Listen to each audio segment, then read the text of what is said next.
Assalamualaikum dan hai, nama saya Muhammad Isdihar bin Muhammad Syahdan dan nombor metrik di 202411111227.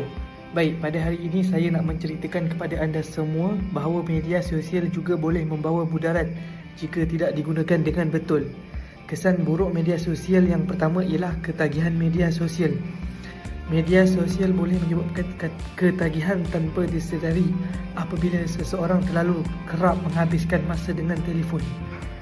Aktiviti seperti belajar, bekerja dan berkomunikasi dengan keluarga menjadi terganggu kerana fokus hanya tertumpu kepada skrin telefon. Lama kelamaan, masa terbuang dan produktiviti semakin menurun.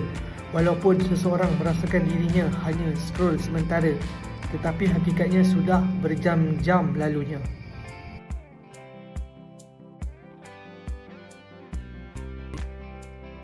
Yang kedua ialah tekanan mental dan perbandingan sosial.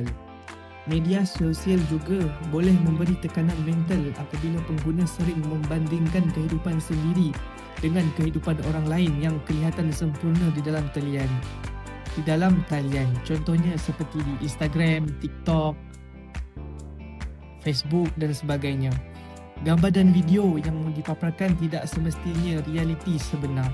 Namun ia boleh membuatkan seseorang berasa rendah diri, tidak bersyukur dan hilang keyakinan terhadap diri sendiri. Jadinya, bersyukurlah dengan kehidupan yang kita miliki sekarang ini. Baik, selepas ini saya akan serahkan kepada kawan saya yang bernama Muhammad Danish Aiman bin Rosni. Terima kasih.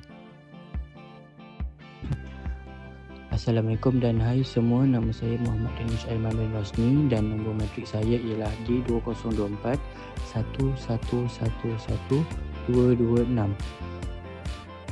Kesan yang ketiga ialah akan menyebabkan berlakunya cyberbully.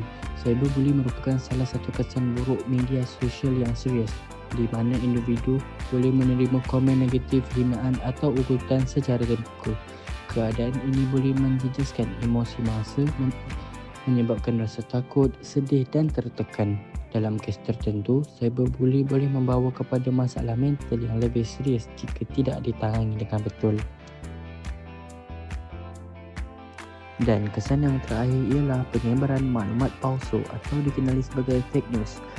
Media sosial memudahkan penyebaran maklumat palsu kerana ramai pengguna berkongsi sesuatu tanpa menyemak kesahihannya terlebih dahulu. Maklumat yang tidak benar boleh menimbulkan kekeliruan, salah faham dan panik dalam masyarakat. Oleh itu, sikap berhati-hati dan bertanggungjawab amat penting sebelum mempercayai atau menyebarkan sesuatu maklumat.